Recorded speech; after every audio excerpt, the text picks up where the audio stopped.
All right, we should be live for the second season of the SFL podcast. This, I guess, will be episode 1, our 7th episode overall. We should be live. I got some great guests with me, and as always, we got Mighty to my left. Mighty, how you doing today? I'm doing quite well. Can't wait to delve into these different kind of builds we got going on for this upcoming season.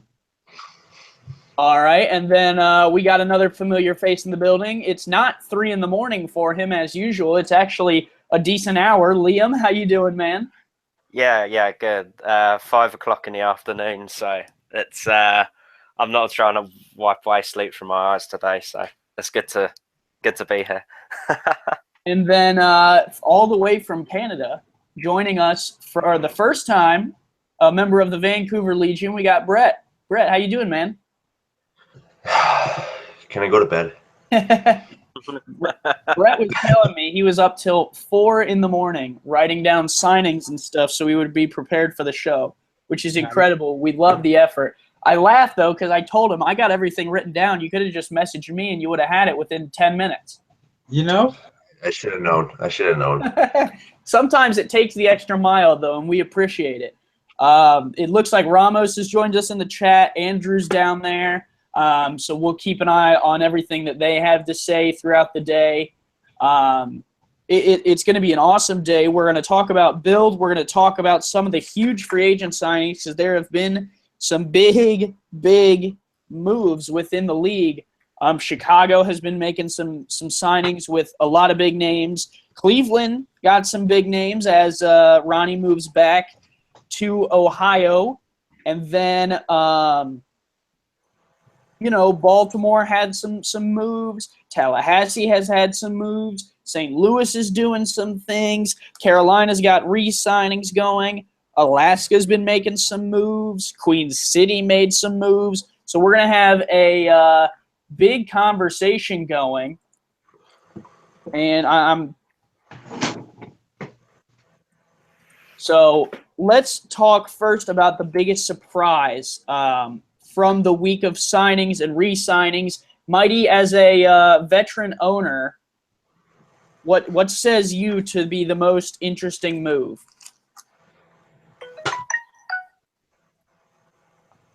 I will say this. The trend that we saw last season where D linemen were kind of getting the love and the adulation they deserve is continuing this season, which is great to see. And I already see that this season as well, we, as opposed to last season when there was only one gold cornerback in the entire league, we already have 2 gold corners in the league, and we're trying to see if there's going to be more than that, as well as gold receivers. They're becoming dinosaurs all of a sudden. Yes, indeed they are. And the reason that I was a little slow in talking there for a moment was I'm in the middle of a conversation with some league staff, and we're going to do something that has never been done on any type of SFL podcast of all time. Are you guys ready? Uh-oh. We're going to announce 2 signings live on air. Nice. That's how we do it. Oh, jeez. Breaking news. Everyone's pumped. All right.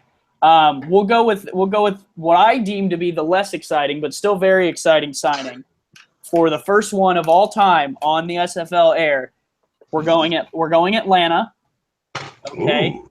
We're going bronze linebacker, and this person will have to forgive me because they're a new player, and I might not get this name right. It's Colin LaMarche, or Lamarche. He will be playing bronze linebacker in Atlanta's scheme, so he'll join Aquantis Shine. So that should be a good spot for him.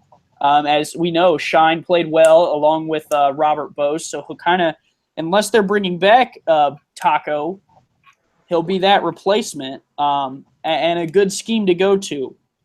Colin, you had to play Atlanta last year. What do you think about this move for them? Or Liam, sorry. Atlanta obviously had the disappointment of missing out on the playoffs just barely. They're going to have to bringing a bit of fresh blood in order to keep themselves infused for the next season, for the upcoming season. So, it's a rebuilding process to a certain degree, but they don't want to lose too much of the momentum that they had. They weren't too far off, and with the expansion of the league, this is going to be a great opportunity for them to push on. So I like the signing. They've made some additions in other key positions too. You've seen them; they've bolstered a tight end and linebacker. So it's going to be interesting to see. It's going to be interesting to see whether or not Atlanta can push on. They're in a tough division. They're in a tough conference.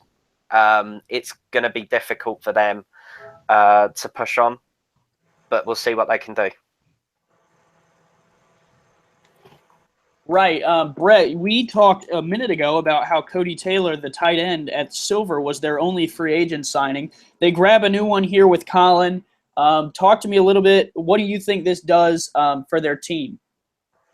The one thing that I'm mainly seeing with it right now is that with the re-signings and the free agent signings, a big key with a lot of teams has been signing a linebacker. So adding a linebacker to their core adds, a lot of stability with their defensive set, and it doesn't leave them out of the bunch in terms of like linebacker sets, because a lot of guys have already signed either 1 or 2 star linebackers already. And if you don't have that star linebacker, you might be missing out on something. So Atlanta did a good job by picking up somebody at linebacker, and I hope Lamarche does a great job for them. Yeah, we wish the best to him. Probably not watching. He could be. You never know. You never know who's watching these things. We wish the best to him, as hopefully he'll watch this back at some point. And now we'll get to the big one. You guys ready for this? All right, let's go. We're going Atlanta again. Atlanta Swarm. This time we're going quarterback. Yo, oh boy, I saw this coming. Keep going. Under center, Malcolm Mandel. You can go ahead and write that down. That one I know I pronounced right. Will play quarterback for the Swarm as a gold star. all right. I had a feeling that Atlanta would lean to a higher tiered quarterback than they did last season with Skeletor P-Funk. That Browns quarterback life, it's a roller coaster. That's about the best way I could put it. It's a roller coaster. Well, Mighty, you had a bronze last season. You moved up to a silver this season. Talk to me. Do you feel this is an overcorrection by Atlanta moving all the way up to gold, or do you think this is something that could possibly benefit them moving forward? It's not an overreaction at all. I know Mark Chisholm, Chizzy to the people that are close to him. He went gold. He surrounded his quarterback, as you could tell by the few signings that he's had, with a gold receiver, a gold running back, because BDG Hollywood came back, a silver wide receiver, and a silver tight end. So he'll have ample weapons. Because one of the big issues in the game for quarterbacks making terrible decisions, especially the higher tiered ones, is when their offensive weapons can't create space between themselves and the defenders. So having quarterback force the ball in the coverage, and that's where the mistakes happen. So to have higher tiered offensive weapons to go along with a higher tier quarterback, his offense was already kind of a problem to anybody that faced him last season. I could see his offense being that much of a problem. And I guess he, with his defensive acumen, he believes he can make the defense work enough to where he's able to outlast the teams that he plays. So it'll be nice to see how he fills out the rest of his roster. But this is a move that I kind of saw coming. Like I said, that Browns quarterback roller coaster, it's not for everybody. That's a fair point. The wide receiver who was a gold, Boo Chisholm, will move down to silver to make room, because there is a rule that says you can't have 3 golds on the same side of the ball. So Boo Chisholm moves down to silver if you're keeping track on your sheets. So 2 silver receivers and a gold halfback will flank Mandel. I like this move for Atlanta. I think it gives them a lot of more of weapons. And we're talking about here 5 in the first 2 tiers, 5 offensive weapons in the first 2 tiers for Atlanta. We've seen how having a strong offense has been quite key in the the teams which went to the playoffs last year. Like you look at Tallahassee, they were definitely putting an emphasis on scoring over anything else last season. You look at Sioux Falls, and they had an incredibly strong passing game. You look at Queen City Corsairs, and they had a running game which just rolled over with Bosch. They just rolled over everybody. So having a strong offense, it's really the first step towards getting to that championship level. And Atlanta was very close last season, and they'll be probably in the East this season. We don't know exactly the conference alignments. So we talked a lot about Atlanta there. Let's go ahead and move on.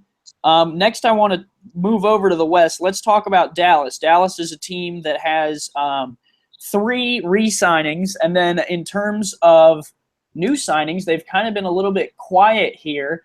They did lose a couple key members of their offense, Mac Wavy Jr., Prince Escobar, Davius Reed. We'll talk about all those members once we get to those teams.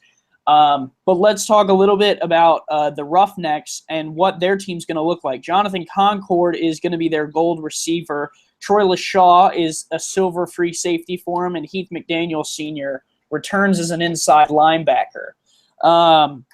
In terms of their team, I know Steve will definitely bring everything he's got once the team sets foot on the field. In terms of signing and getting active users, however, their free agency has been a little quiet.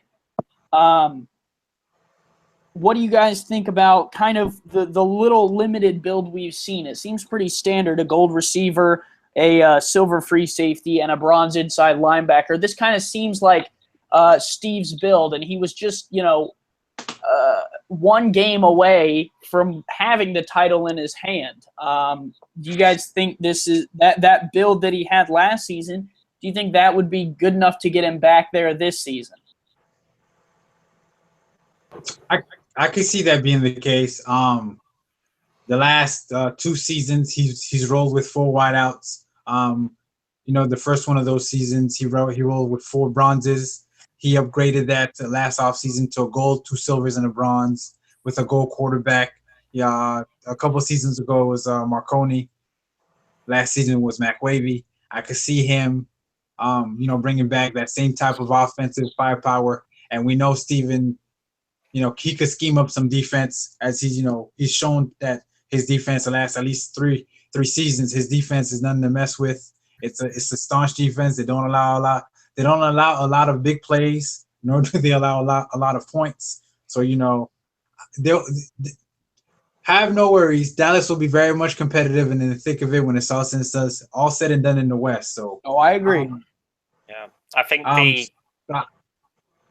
ahead, Liam. Yeah, sorry, go on, mate. Yeah, the key re-signing which they needed to get was Troy Loshaw, and that he's going to be returning to Dallas. That's a big boost to their chances of making it 3 seasons in a row, getting into the playoffs and getting a win. They're 8-4 past couple of seasons, so it'll be interesting to see whether or not he can have the impact he did last season. But I think he's going to be in MVP contention again. He was just dominant with those interceptions. Nobody intercepted the ball more than him last season. So with Loshaw back, you look at the offense though, and the Mac Wavy Jr. move. That's obviously going to be probably the bit. I think, in my opinion, that was the biggest signing of the free agency for Cleveland. Whether or not they will be affected significantly by that, it will be interesting to see whether or not that's the case. But I think Dallas will. I think Dallas will definitely be back in playoff contention. I will say this though, small caveat that they might, quote unquote, I have not spoken to Steve or anybody in the Dallas organization about this. With the move down, when Mike Davis moved down from gold to silver, his effectiveness was greatly reduced last season. They kind of struggle staying balanced on offense because they couldn't get much of a ground game going. Sure. So, it wouldn't surprise me either if, Dallas were to lean to kind of, upgrade him to a goal position to make him that much more effective and making the offense even that much more powerful. Sure, and the gold halfback, something that we're very familiar with. Brett, I want to get your opinion. Obviously, you may have caught up a little bit on last season. Troy LaShaw, what kind of impact do you think he'll have for Dallas? Liam already touched on how he could be an MVP candidate. Do you see him having the same kind of year? Well, I'm really basing it off the fact that it's really going to be dependent on Dallas's new offense because they don't have McWavy Jr. anymore, and he set the tone a lot for the offense, especially on their first drives and stuff like that. And if I know anything about football, is that once you start scoring points, everybody else starts to get a little bit more confident in themselves. So if Dallas's offense can get going a little bit, you can definitely see Troy LaShaw becoming a huge impact player for that team. And I definitely agree with the talks of him possibly being one of the MVP candidates this coming season, just because of his dominant season last year. And now he's looking at now he's got the spotlight on him, so he's got to really put his foot down and make sure that this wasn't a one season fluke or anything like that. Yeah, and I think, Mighty makes a good point about possibly seeing them go to a gold halfback. I think that would take some of the pressure off of a new quarterback in that system. Either way, Steve's going to put out an incredible product, and he's going to compete in the West. I don't think there's any doubt in that. The question will be, how does his offense get it done with the departure of McWavy? We'll stick with the gold halfback. We'll stick in the West. Let's go to Mexico City. Ray Bentley, Discord's favorite troll, moves up from he's a bronze last year, a silver, wasn't he? At least one of the two. Oh, he was a bronze. He was a bronze. He was a bronze quarter running back whisperer until this season where he upgraded Bentley to gold. This is going to be interesting to see his offense that way.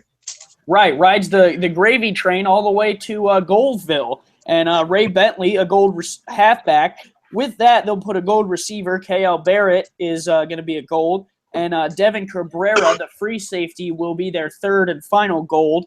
Pablo Zamora will take a silver role at strong safety. Richard Montague will be a silver receiver. Ryan Moxon, a silver tight end. Ryan Hart, silver linebacker. Matt Wilson will be the bronze bomber, moving down to a bronze quarterback slot. King Wallace, a bronze cornerback. Cole Varner from Carolina moves over to kick for Mexico City. Out is Bautista. And a Dejon Swain, bronze wide receiver. And Joey Lynn, a bronze cornerback, rounds out Mexico City, who has finished their roster. One of a few handful of teams to do that. Mexico City made the playoffs last season. Talk to me. We'll start with Liam. Liam, you're not in the same division, but do you think this is a roster lineup that'll help put them back in the playoffs? Yeah, I think Mexico City, I think the inconsistency maybe played against them last season, and when it got to playoff time, you just can't be inconsistent. And, Ray Bentley, we're seeing a lot of goal running backs this season. And the one thing that you have with Ray that maybe a few of those other guys doesn't have, that he's known as the thick brick, and he's already making controversial statements even before reaching Mexico City. He's just a controversial guy, and we'll have to see whether or not he fits in. It's a double-edged sword, for sure, in my opinion. Whether or not he will be the league's leading rusher, it's really up in the air. You've seen some big retirements with Johnny English and Burse at Queen City. Well, English is not retired. We were cleared on that the other day. James made it clear that Johnny is not retired. He is contemplating coming back. We will apparently see in the coming weeks if Johnny returns to Carolina. Okay, I was under the impression that the league have received his papers, but apparently not. It's going to be. I mean, I said in the last podcast, at the end of last season, he's such a huge player, Johnny English. He's like 7,000 foot tall. So if he comes back, he's got to be a shoe-in to be, one of the potential rushing leaders of the league. So, but for me, you look at the guy going in, Ray Bentley at halfback for Mexico City. He's a controversial guy, and if he can harness his controversy into getting rushing yards, he could be well up there at the end of the season. Yeah, it'll be interesting. They have a lot of weapons for Matt Wilson to utilize. We'll keep moving because we want to try and limit this to an hour. I got one big announcement that we want to get to, but we'll do that last. Let's move over. We'll go back to the East. Let's talk about a team that missed the playoffs last year very closely and is one that is used to making the playoffs, and now they got to kind of try and regroup. We'll talk about Baltimore. They're going with a gold halfback again. They got Eddie Gage, a gold strong safety. Then what they do is they go and they pick on Matt South, the quarterback. They'll put him at gold. And then 2 silver receivers, which is a trend. We got Mike Osai and Kendall Gilbert. Riley Erling is an outside linebacker at silver. Then they got 1 open spot. Then we'll move down to bronze. They got Josh Pockmeyer, Jeffrey Dezur at cornerback. Pockmeyer was a receiver. Inside linebacker Stephen Darrow. Free safety Aaron Lee. And then they'll go kicker with Eric Walsh. We'll go to Mighty, who is a Baltimore alum. Mighty, talk to me a little bit about the build that TJ's putting together. I believe their squad's complete, Andy. Am I missing one? You're missing Ray Cobain. He'll be a silver corner. Well, my apologies then. Then they are filled. Ray Cobain, the silver corner, is in there. Now go ahead and talk about him, Mighty. Yeah, so their build would look like gold running back, well, something's off because they got 3 gold offensive players as well. So, yes, someone has to do it. This was something that I was working with Andrew on. When he would send a signing to me, I would check to see if it was okay in case he had missed it because he, is doing work. He's very busy. This was something that they were out. They tried to sign 3 offensive players on accident. We got it fixed. Eddie Gage moves up, and Kendall Gilbert moves down to silver. So Eddie Gage is a gold strong safety, and Kendall Gilbert is a silver wide receiver. So that will be the fix for you. Okay, now let me pontificate. All right. So now this is a change of pace for Baltimore because the last couple of seasons, they were carrying the extra free safety to play special teams, both in kicking and punt returns, as well as being the slot corner in the scheme that they ran. So they dropped that extra free and they actually picked up a kicker, which is interesting. There might be a trend there. I'm just saying. Kickers are people too. And going with the gold quarterback as opposed to the silver that they've been carrying as well. So maybe, one of those the silver quarterback that wasn't kind to them last season, as he'd have great games, and then there's some games where they're like, why is he making those throws, kind of thing. So he switched it up big time because he used to, the Crabs used to carry only 1 linebacker, and that was the Miller guy, and he used to be a gold.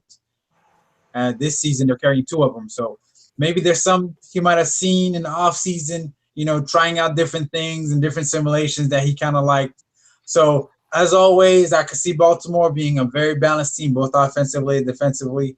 And hopefully this season he'll be able to, get Sonzo going in the running game as opposed to, Swing City, where I think he caught 100 passes last year, like something ridiculous. I think it was. I think he might have led that team in receiving if it weren't for Kendall Gilbert. So, good that Gilbert returns to keep Sonzo in check. But, I'm sure he'll get plenty of catches out of the backfield. We'll stick with the East. We'll stick with a team who has a gold quarterback now. We'll go to Carolina, the Skyhawks. Promote Mark Biddix from backup all the way to gold. Can you believe that? A non-star all the way up to gold. They're going to go defensive end with Phil Hall. They got one gold spot open, possibly Johnny English, maybe, question mark. Maybe. Then they got two silver receivers, so they'll buck with the trend. They'll go Heath McDaniel Jr. and Sean Harrelson. A silver cornerback in Tristan Hatley. I believe they have one silver spot open that James was promoting on job openings. So if you're listening and you want to join the league, maybe talk to James. He's looking for a free safety, y'all. There you go. And then in bronze, they have an inside linebacker, Jake McClellan, who was on the team last year, another non-star all the way up to a member. Cody Scott at tight end. He was also a player last year. Braden Guthrie, a wide receiver in the bronze level. And then Jake Frazier, a strong safety. So Carolina's roster not finished, but they're looking pretty decent. Brett, do you want to talk about this one? You're a silver receiver yourself on Vancouver. Talk to me a little bit about what you think the silver receiver can do and what you think about what Carolina's putting together. Well, what I'm seeing, again, it's the trends that I'm seeing on the defensive end. I'm seeing a lot of linebackers and a lot of defensive ends, a lot of corners being filled. On offense, you're going to see a lot of wide receiver spots since there's a lot of open spots. I believe I know Braden Guthrie from another place. I can't remember. I've seen the username somewhere, but if it's anything that I remember him to be, he's gonna be a fine player himself. So he's definitely one to watch out. Even if he's a bronze wide receiver, he might be one of those dark horse players for Carolina. Definitely. In terms of Carolina this season, oh boy, I'm kind of on the fence with them right now. I'm not sure if they're going to be as successful as a lot of people want them to be, but I also have in my head that they might shatter records as well. They're one of those teams where I'm not fairly certain where they're going to finish in my head right now. So basically all I have to do with that team is just wait and see what happens. Sure. I think because I coached in Carolina for a small bit of time.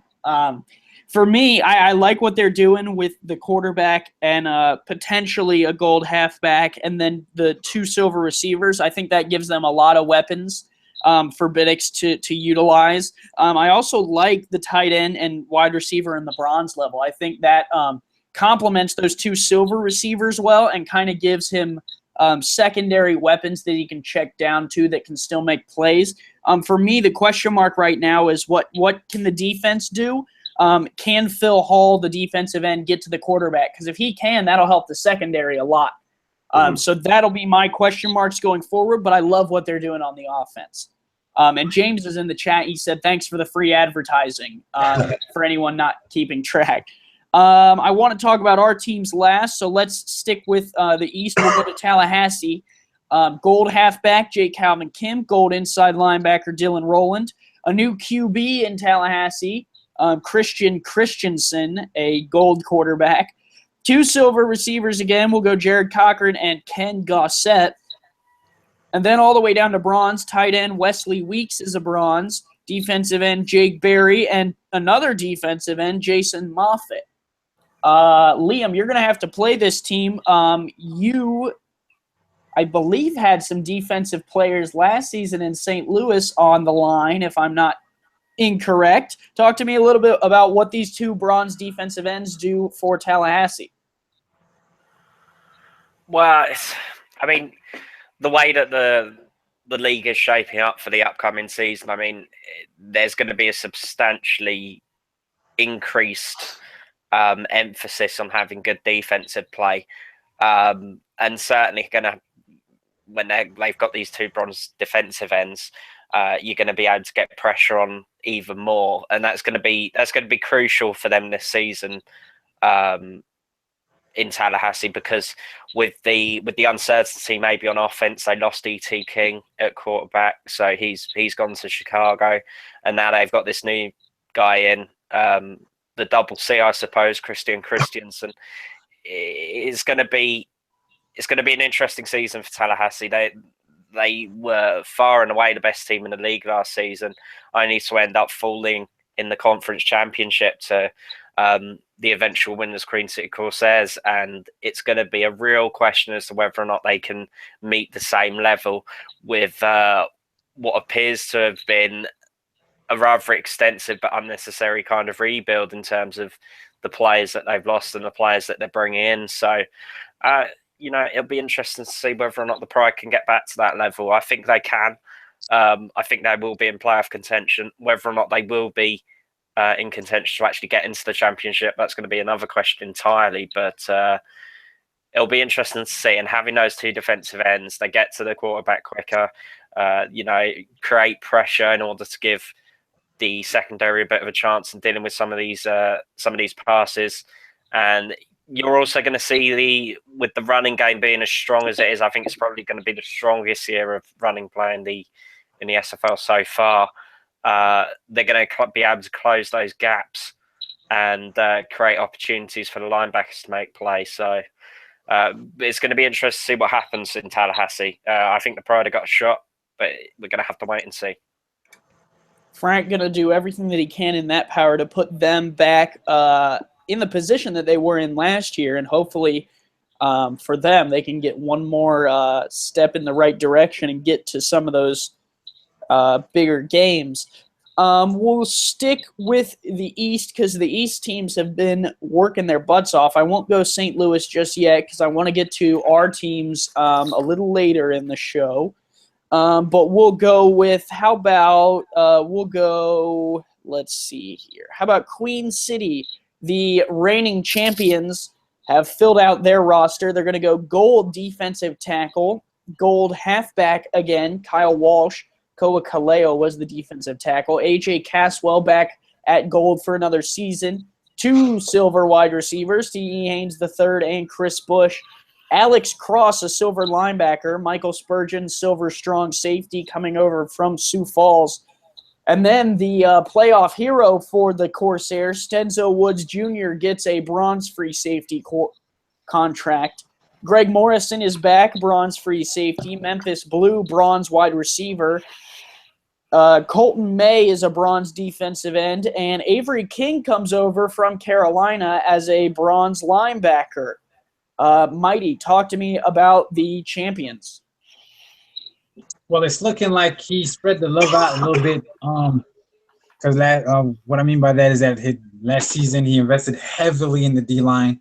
This season he spread out a little more where he didn't have 3 star defensive linemen. And I see that he picked up a second free safety. Interesting. I'm going to keep an eye on that one as well.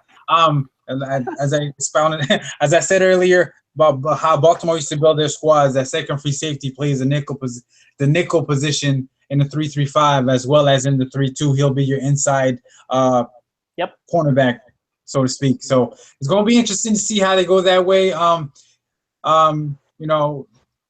With the linebackers they got on the field, I didn't see exactly which designation linebackers had, so I don't know if they're inside or outsides. I just, we're just listed as linebackers, so don't know. Maybe we might see someone 1 or 3-4 next year. Question mark. It'll be interesting to see. So, let's see. It's going to be fun to see them, going on the road and defending their title. Because as we all know, Queen City usually doesn't go back to back. They usually win one, take a year, win another, take a year, win another, take 2, win another. So let's see if they could, kind of like kill that trend and, make it to championship back-to-back season. So it's going to be interesting to watch. That it will. One other team trying to push their way into contention for that championship game will be Houston. The Hyenas are, I think, 1 player away from filling their roster, if I'm correct. They might have got it, but I might have missed it. They're close. They're missing a bronze. Yeah, they're missing a bronze. They're missing 1 bronze, from my understanding. Gold quarterback Cody Cantrell. Gold defensive tackle Kit Moore. Gold halfback William Choice. Then we'll move to the silver level. Again, 2 silver receivers, Jamari Mito and DR Sim. Silver cornerback Tyleek Jones. Silver cornerback Aaron Arrington. Then we'll move down to bronze. Inside linebacker Carson Delhart. Bronze wide receiver Corey Sims, bronze cornerback Joakim Rose, and a Braun Strong safety coming over from Carolina. Blake Chance moves from cornerback to safety. Brett, you're going to have to play this team as a silver wide receiver. You see another team with 2 silver wide receivers. This team, though, has 2 silver cornerbacks. How do you think you are going to match up with them, and how do you think Houston will do this season? 3 words. I've got height. But no, I look at this team, and I'm already looking at Tylee Jones, Aaron Arrington, and I'm going to say Joaquin Rose just because I like the sound of Joaquin instead of Joker. There you go. But those 3 guys I'm seeing as probably big threats to our offense, if anything. Blake Chance is in there as well. They really have a great secondary. They have a good safety core in there already. I'm not too concerned about their offense because it looks like they went defensive heavy with the free agent signings with Delhart Jones, Arrington, Moore, Rose, and Chance themselves. So I really expect whenever we play Houston, it's going to be a tough game. I expect that to happen. I feel like even if I'm on an island by myself, I'm gonna have a tough going. And I'm going to have to earn every yard that I get. I'm going to have to earn every catch I'm going to get. So I look forward to playing Houston. Houston might be one of those games that we either get shut down early or we explode. It's going to be one of those type of games. Yeah, and you talked about having that strong secondary. Kit Moore on the front end of that. Mighty had a gold defensive tackle last season, so we all saw kind of what that could do. Silver. He was silver. Oh, he was silver. Right. Sorry, he played like a gold, though. So I guess if you bump that up one more level, that's what you're going to get in theory. On paper, I think Moore helps the secondary a lot. And then you got Delhart right behind him to kind of plug the runs. I think the defense is interesting. We'll have to see how it works out. 3 cornerbacks on this team. One of them might be moving to free safety at some point. We'll have to see. But Houston, as always, DeMond will have a good team put on the field. Let's keep moving. We'll go now to a team that we're kind of speculating could be in the East, could be in the West. We'll talk about Sioux Falls. The Sparrows had the 2 seed last season, and Queen City beat them at home in the playoffs. I don't mean to rub salt in the wound, but I just want to mention that they could get past that. They pick up a halfback. Not only that, they go gold with it. Kevin Clancy, a gold halfback for Sioux Falls. 2 silver wide receivers, Michael Moore and Jalen Miller. A silver cornerback in Nick Pop. And then 2 bronze linebackers, Alex Parker. And coming over from Mexico City, Ajamu Afolabi will play bronze linebacker for Jason and the Sparrows. Liam, you're going to have to potentially play this team. You played them last year. What does the gold halfback give them that they didn't have last season, do you think? Well, just a running game because they didn't have one last season at all. So they're actually going to be able to run the ball now, which is it's going to be an interesting look for Sioux Falls. But I think they're going to have to adjust to the way that the league is shaping and out, and having a goal running back's basically going to be essential this year. So they're going to have to start building in some of those running plays. I think Sioux Falls will be it's going to be interesting for Sioux Falls because obviously their future is up in the air in terms of the conference alignment. So they might not necessarily have to come up against some of the teams like they got pretty heavily. I think I'm getting that the wrong way around, actually. I think they had a match against the Pride. I'm pretty sure either they got shellacked by the Pride or it was the other way round. I'm pretty sure it was the other way round because then the Pride went and took it all out on Queen City, and we all know how that ended up. They ended up getting beaten in the conference finals by Queen City. So Sioux Falls, I was never a big fan of them having the one-dimensional game, just having a passing game. I think you need to be a good team on the ground as well as in the air. You need to be able to run the clock out and play the clock effectively. So I was never a big fan of their passing game for that reason. Sneda had the gold halfback, as many other teams in the league have done, and they've got an opportunity now to really put their stamp on the league in terms of having a balanced, decent offense. It'll be interesting to see, but it's difficult really to say much about their chances. I think probably with the strength of the Eastern Division and the familiarity, maybe or the Eastern Conference, sorry, maybe if they get dropped into the Western Conference, that'll really shake things up a bit in terms of they're coming up against teams that they might not necessarily have come up against before. So, yeah, Dwayne brings up a good point. Jason has done well in the past with gold halfbacks, so we'll see wherever they're playing. I'm sure Jason will put a good team on the field. Let's stick with the East. We'll go with the team that rebranded themselves, moving back to the East, as Sioux Falls potentially is going to move to the West if we're going off of a geographical East-West. Cleveland, coming back from Vegas, Ronnie puts the team back in Cleveland. The Stallions are back, and they're bringing something from the West with them. They're bringing Mac Wavy Jr. at goal. Mac Wavy Jr. comes along board with Ronnie to kind of help push Cleveland hopefully to new heights. And then Mac Wavy Jr. will bring Prince Escobar with him from Dallas. And then on the defensive side, all the way down on bronze, we got strong safety Brian Shark and Max Blitz, the defensive end. So, Mighty, what are we thinking about the new-look Cleveland Stallions? Well, Max made his trek eastbound to play for the Stallions because he wanted an opportunity to, prove his mettle because he's trying to, ascend to an ownership position. So I'm kind of, congratulations to Mac Wade for that, first and foremost. Right. Now that he has the reins, he's an unknown quantity because we really have not seen him put a game plan together and what his offense and defensive philosophies kind of look like. So, so far with the 4 signings they do have, it looks like, they're going to have that big play potential any given down because of that quarterback wide receiver combination. And defensively, it's up in the air. Last season, Las Vegas kind of, tried to steal a page of the Louisville playbook, with the bringing over basically the whole Louisville team just westward to Vegas.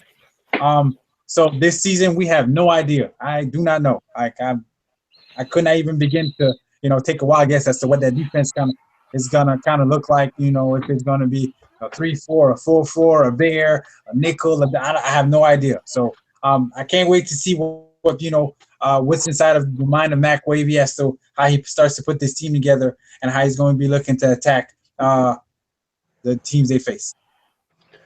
Yeah, I think it'll be really interesting to see kind of what his coaching style is and if and what he's learned from Steve, because Steve's a great coach and great mind.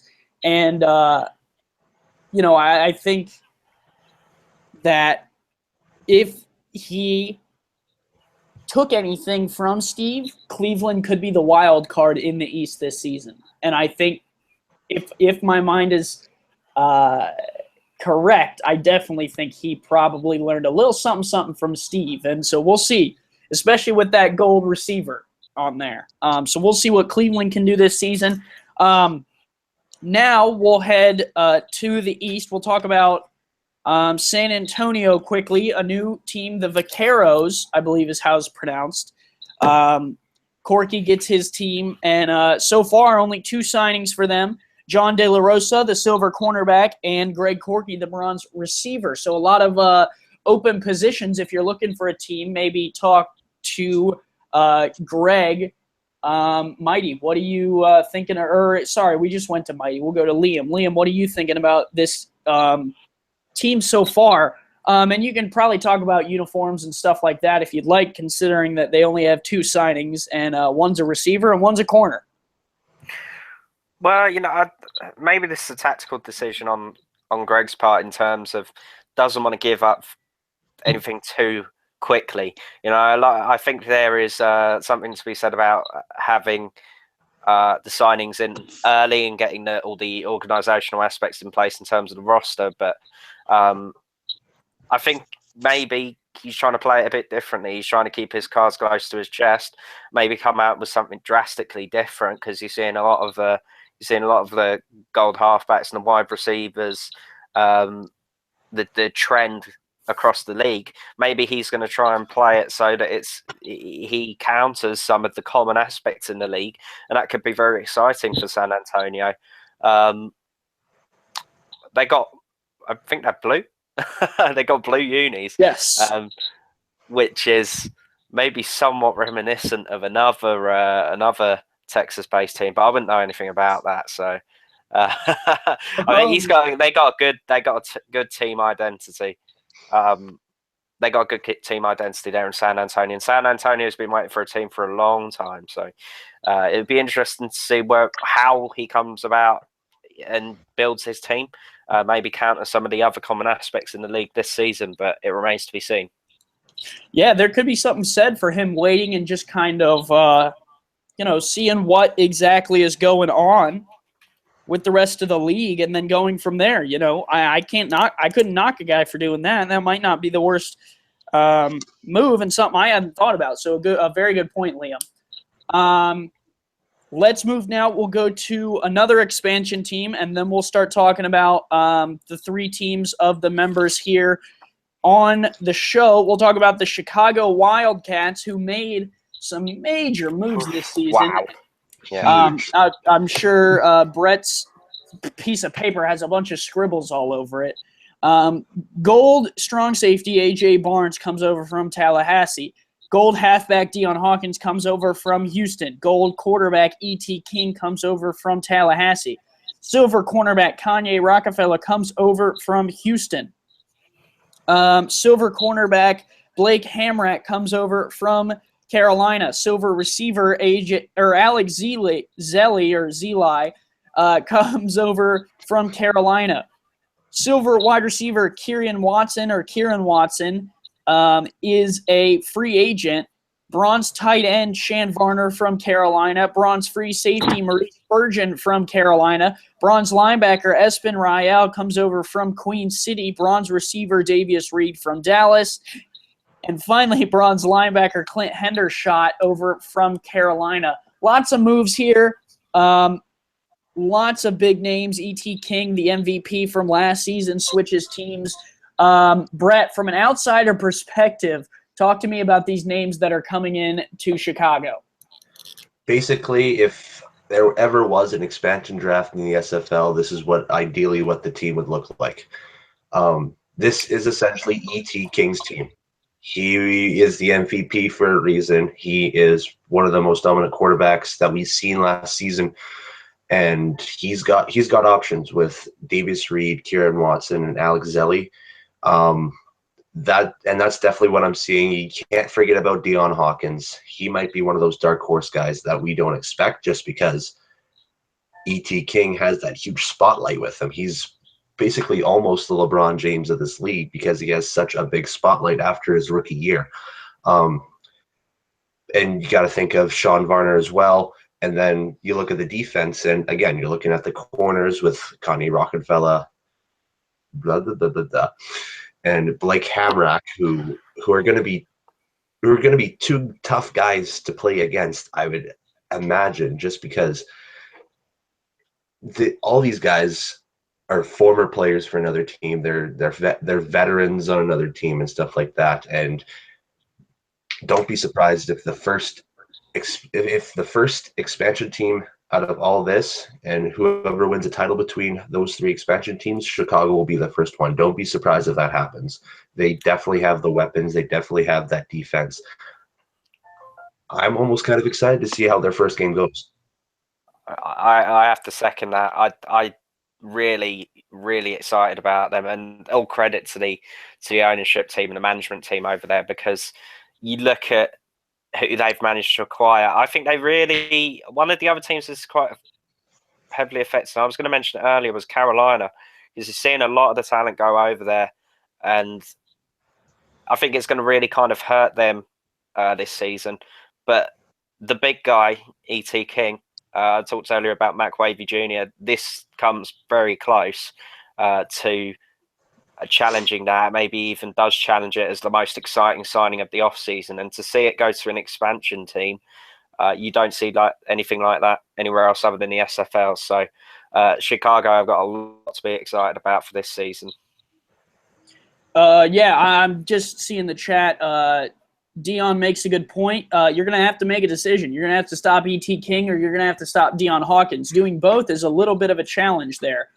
That's a very good point. And then, Liam, if you would, just for Cam, can you say San Antonio 2 more times?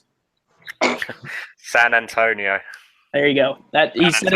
He said it makes him happy. And with the busy night he had last night, I'm sure he deserves to hear that 2 more times. Now, we'll get into the 3 of our teams. We'll start with Mighty in Alaska on the west side. Defensive end, Big Sexy, moves up to gold. Evan Carroll, the gold cornerback. Ash Odom is a newcomer to the team, will replace Beakley Jr. at halfback in the gold level. Robert Merrill and Optimus Klein, a pair of silver receivers. And then DJ Drew, a silver cornerback. Ron, is it Cochran, Mighty? Yeah, it's Cochran. Okay, I thought I might have accidentally forgotten an R. Is a silver quarterback. Kodiak Denali returns to kick the balls in Alaska.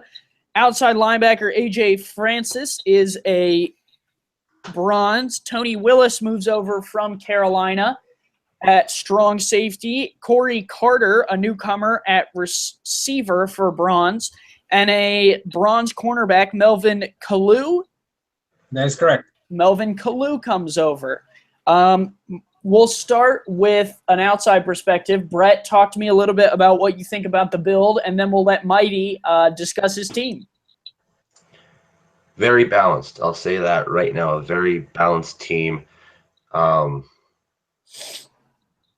of the things that I'd like to see is the performance of Ron, not in my salad, Cochran. See how he works out, and I feel like Alaska's going to be a different team than last season. I don't really have much to say simply because I've kind of focused my scouting on a couple other teams. Alaska's been in kind of my back burner, not for a bad reason or anything like that. It's just that I wish I had more time in my life, you know. Well, I'll say for the rest of Vancouver, Alaska is not on our back burner; they're on our front door. Considering that they're in that West Coast pipeline that me, Mighty, and Ramos have going on. A team that was very close last season to push them for the whole thing in Mighty's first year. I think this might be the roster that'll push for it. I like the pair of silver receivers. I like Ash Odom at gold. My only question mark is, and this will sound absolutely terrible, but my question mark is Big Sexy. Can he still get it done on the defensive line from a end position? And if he can, then this build is incredible.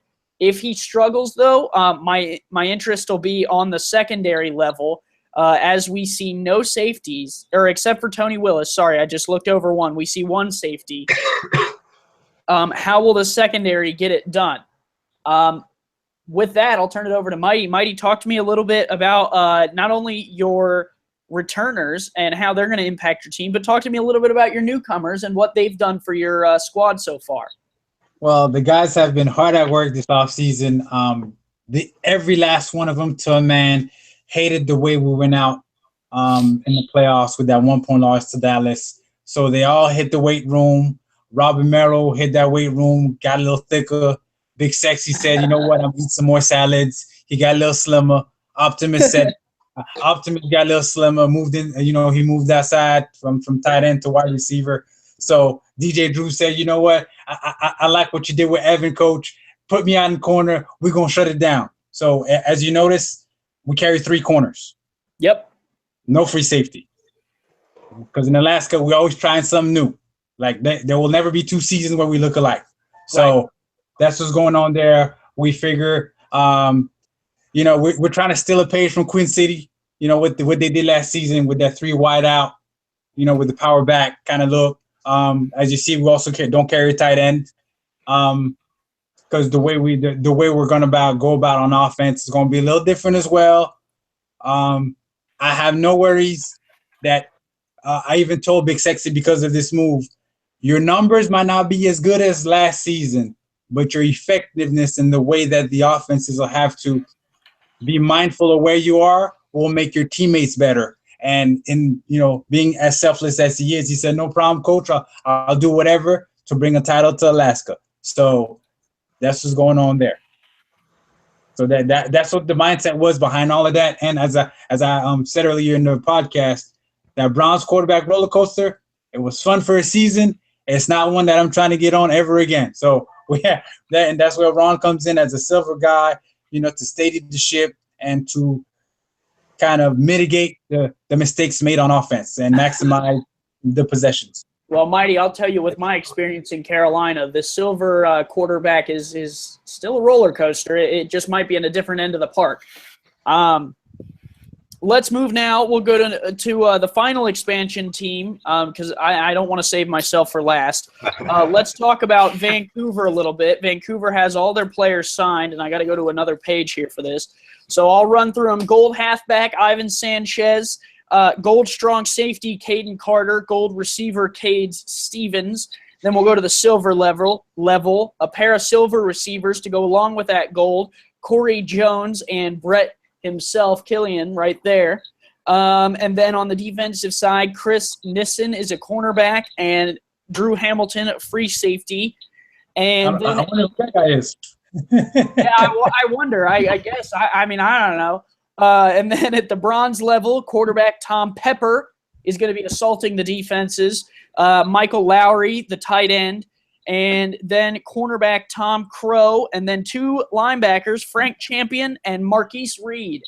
Brett, you are a new player in this league. Talk to me a little bit about our locker room as well as your experience with the league and what your hopes are for the season. Boy, the locker room, I think we have a good core of people in the locker room alone. We mostly talk about trying to find an online dynasty for NCAA 2014. I don't have that game, unfortunately. Like I said, I gave my 360 to my sister, so I'm gonna kind of be out of the mix for that. But that's for another discussion. The team itself, I feel like we're gonna be the scariest on the offensive end, especially with Ivan Sanchez as our main guy, since he is our gold halfback. He's a big boy too. Oh, big boy. He makes me look small, and I'm not a small man. I know that Tommy will pepper in those passes as much as possible. Get me to about no. 80 He beat me to the receptions a Tom week. Pepper pun. Yeah, I'm a jokester like that. But Hey, don't get salty, Liam. hey, There'll be plenty of I do the jokes here. There'll be plenty of jokes to go around this seasoning. Yes, and I think with our core of Neeson and Crow, they're gonna fly in and reach those interceptions real easy.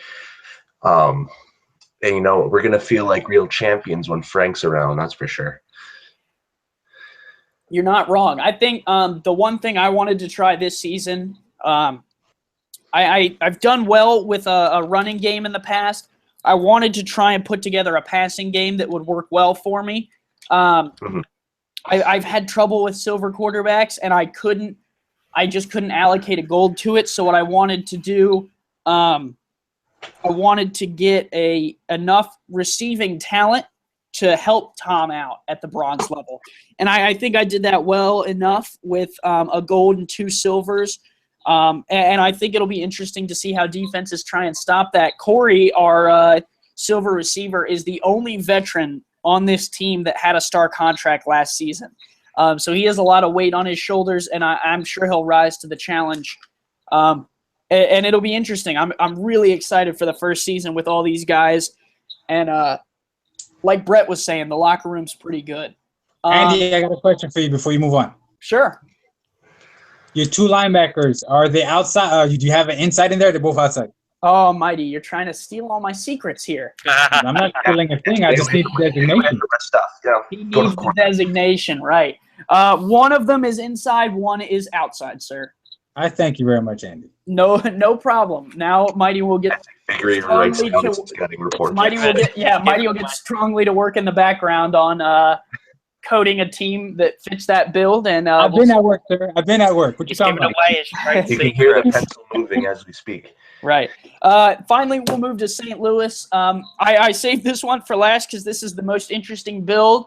I would designate for the season, which is not necessarily a bad thing. I actually, and I want to talk about it here, first as an apology to Eric, but second as a question mark for Liam. I posed that Queen City was the most interesting build last season, and I believe I might have said at one point that with the no cornerbacks, they were going to get eaten alive.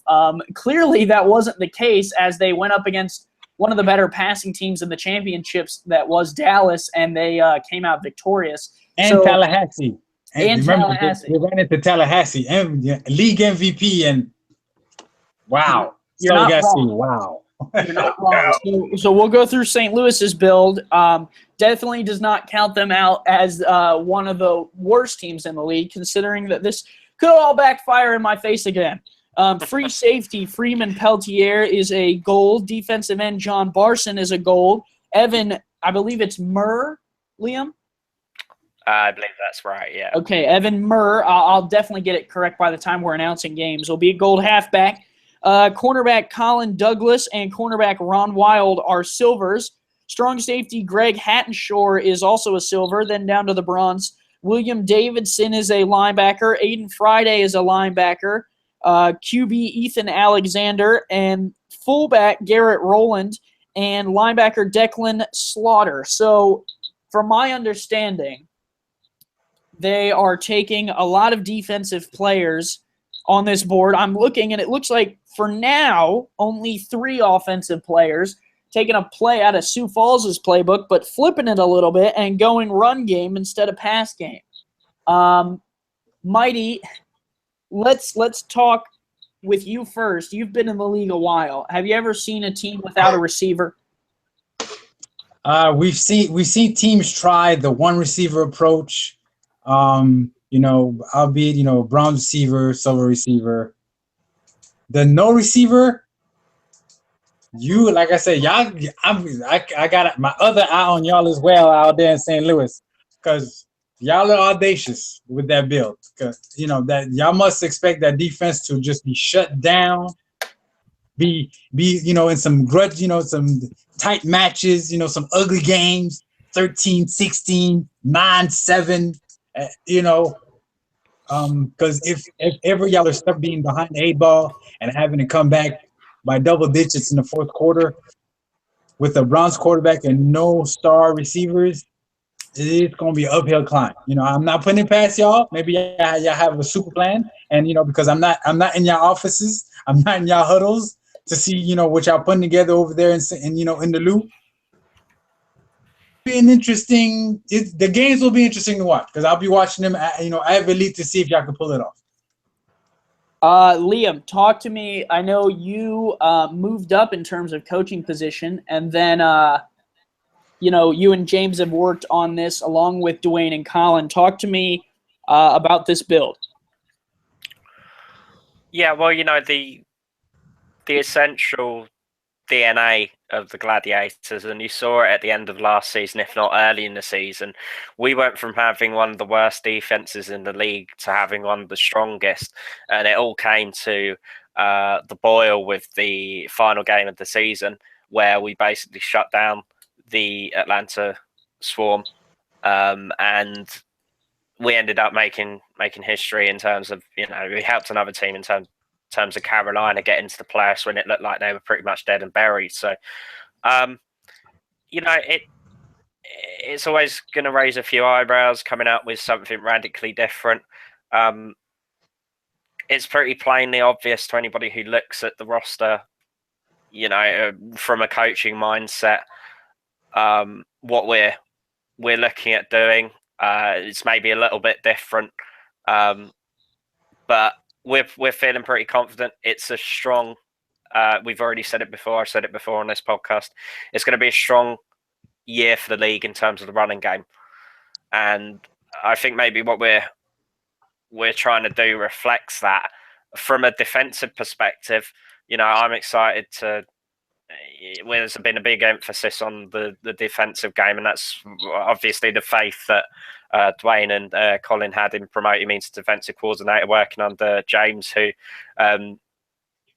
during the late last season when I was working on him, when I was looking for my expansion build with the London team, he's got all the ability to become a great head coach in this league, and from what he's put together, I'm absolutely confident that we will come up with something this season. Maybe may need a bit of refinement in terms of seasons coming up, but we will have to wait and see. But I think we're really the wild card, and if that gets us a place in the playoffs, then that's what we want to do. Big shout out to Aiden Friday. He's going to be playing. He's going to be playing a linebacker alongside me. Outside linebacker. I'm going to be playing inside, and then we got the new guy, Declan Slaughter. Oh yeah, he's one of mine. He's a good guy. He's going to be he's a really good guy. Lambs to the slaughter. That's what it's going to be.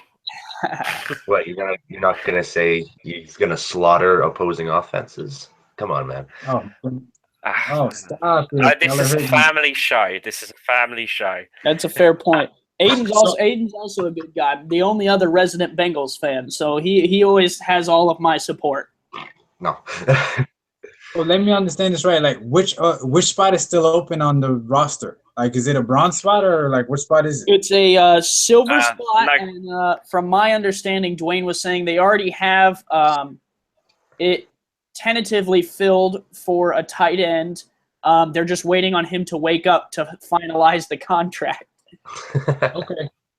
So depending on the time zone for that, hopefully they'll get that done today. Just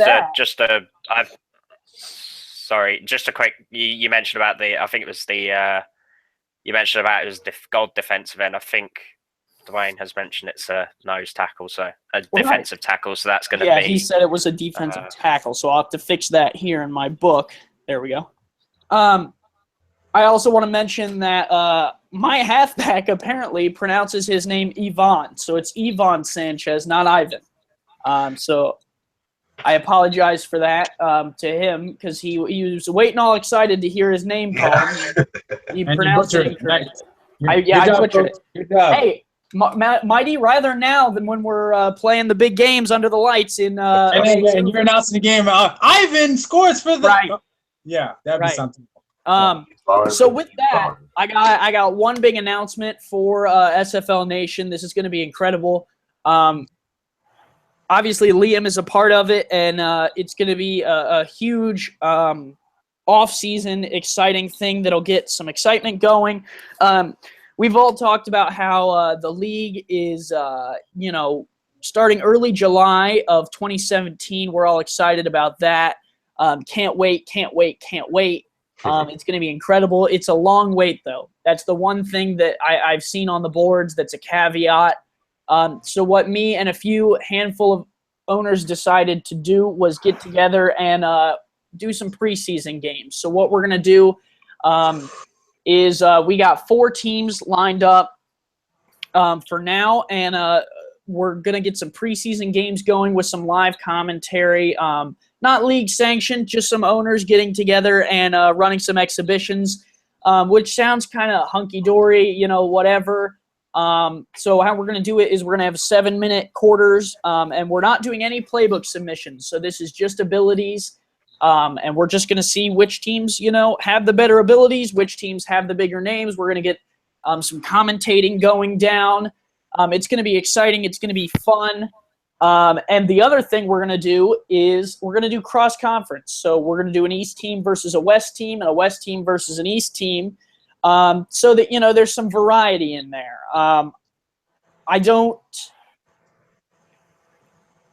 What do you think, Liam? Do you think we should announce the 4 teams participating, or do you think we should wait? I think you've already kind of given away 2 of them, so it's up to you. I think, yeah, it's. obviously Vancouver and St. Louis are going to be involved, but I think if you want to share the other two teams with the guys, that should be. I know one of them in particular. I think we're very excited about in the podcast. So yeah, go for it. All right, well we'll go ahead and do it. So in these, as Dion has named them, training camp battles or preseason matches, whatever you want to call them, exhibitions. St. Louis is going to be taking on Houston. So the Hyenas are taking on the Gladiators. That'll be an interesting one with St. Louis's build. And then Vancouver is going to be facing off against an expansion brotherhood team in Chicago. So the Wildcats and Legion will take battle, as well as the Gladiators and Hyenas. So this will be I would look out for the games in June. Obviously, we'll be posting a lot to keep you guys up to date with how that's going. But we're going to try and get some live commentary going as well as some graphics, and it should be exciting.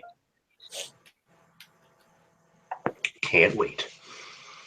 Yeah, it should be great. A good way to get names on the fields and avoid calling your halfback Ivan if he doesn't want to be called Ivan. So does anyone have anything else for the good of the order? No, we pretty much hit it all. It's, I'll just say good luck to anybody that got a Browns quarterback. Believe me, I have first-hand experience. That's all I got to say. Well, Mighty, you were supposed to give me that weeks and months ago when I was building. Had you told me you were leaning that way, I would have steered you clear. I would have threatened you, your life. Don't do it. Don't do it. Well, we'll see. We'll see. Okay. It'll be a very interesting season for everyone. Well, with that, I guess no, Dion asked a question real quick. I always try to answer the questions. No one is signed in Oklahoma City. Okay, so they're bringing back a bunch of their veteran non-user guys, and I just saw Daddy Irvine posting the job openings, the positions that he was looking for user players for. So my bad. Let me get this in. Anybody looking for spots? Because there are a couple guys that came in today inquiring how do they get to play on the team. Go to the job openings, see what's available there. Avail yourself to the owners that are looking for those spots. That's one. Two, this is for the owners. Destro, our president, has said he needs the jersey codes by Monday. Don't miss out, or your people going to be going out there butt naked. I'm telling you, don't miss out. Turn in your jersey codes. Everything that Mighty said. I also just sent a free agent to Papa Irvine, so hopefully those two can connect and maybe work something out. But no, Oklahoma City is still playerless at this point, but that's mostly because the non-user free agency market has not opened. I believe that happens on I believe it's Tuesday. Friday. No, I thought it was Friday the 26th. Either way, he'll get his team and they'll compete as always in the West. If no one else has anything for the good of the order, I think that'll be it. Thank you all for joining me. I really appreciate it. Always a pleasure. Good. I love it. Liam's just happy that it's not 4 a.m. by this point. I don't have to go to bed, thank God. All right. Hey, up all morning and afternoon now, yeah. Well, for everyone here at the SFL Podcast, thank you and peace. See ya. Peace.